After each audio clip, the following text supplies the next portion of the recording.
heads. They're all the same. I mean, we're like undertakers. The only thing we see are heads. There's a picture on the internet of Ramesses II, orange, scraggly, and look at that fringe. Or Tollin Man, he's got a beard he grew after he was dead. That wasn't what I was going to talk about. This lockdown is playing havoc with my schedule. I haven't broken it, just the once. I've got a list as long as my arm for when I start up again. It's all first names with me.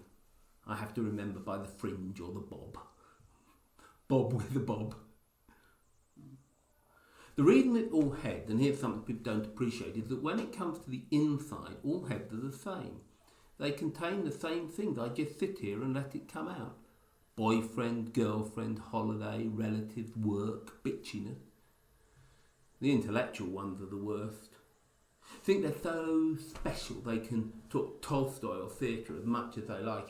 Still just, she loves him, he loves her, she killed him, he stole her money. And they think because you're a hairdresser, you listen.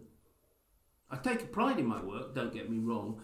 I may not listen, but I take an exact pride in the look of each client.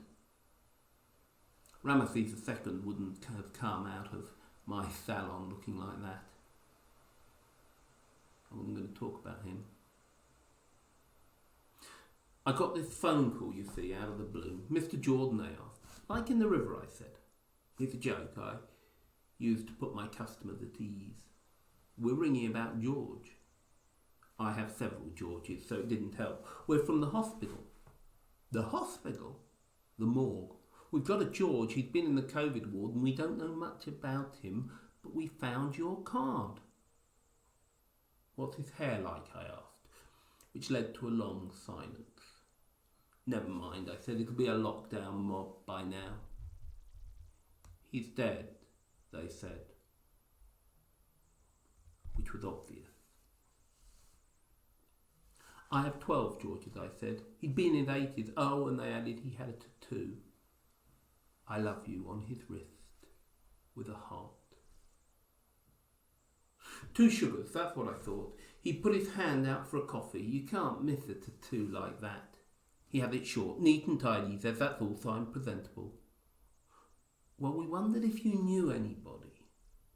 We can't find any relatives and he's going tomorrow. There isn't a lot of time before the funeral. I shivered. I don't like funerals.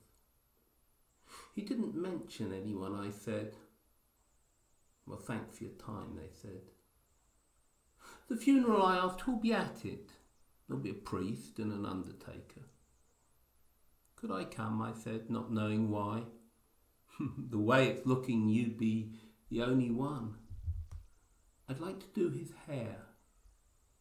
I don't think that would be... I'd bring a mask and gloves. There was a silence.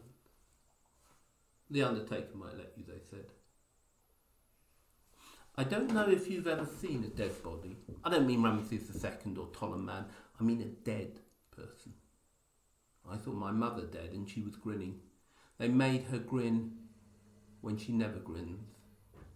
Tollin Man grinned in his bog with a noose round his neck.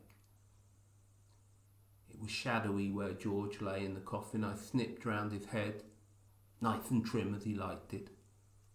Breaking lockdown I was, but I wasn't afraid. At the funeral, I wore my best black jacket and a white shirt. I took my ear stud out. The priest turned the page behind the lectern as if he'd finished. It's good to know he was loved, he said tenderly. I thought he was referring to the tattoo, but he looked at me. I thought, no, you've got it wrong. You have got it wrong, you have. And then I remembered, one time, sat in the chair, we were halfway through, neat and trim, he muttered, neat and trim, and he looked at his hand and a tear formed in his eye. I could see his tattoo in the mirror. Then he looked straight at me, the way clients never do. Is that for someone special, I asked. It was an uncomfortable prompt. He broke my heart, he said, broke my heart. I snipped up from the back of his ear. He looked down. It was wrong, of course, wrong. I snipped towards the fringe. George looked through the mirror past me as if someone else was there, someone dead. And I was sorry afterwards. But he got killed, so he couldn't tell. I stopped cutting. Have you ever told anyone? I asked. He looked at the tattoo. He had your eyes, he said. That's why I was crying. I don't think it was wrong, I said. Just how people used to think. He brushed away the tear. Neat and trim, he said. Just cut my hair, would you? I'm going to listen more after lockdown. I've told myself I will, but I probably won't. Tonight there's a programme about the pyramids on Channel 5. It's after the news. I've got so much time now. What with this lockdown? People keep wanting their hair done, desperate for a trim. But I won't break lockdown. Not again. Never again. I'm going to grow my hair like Ramesses II.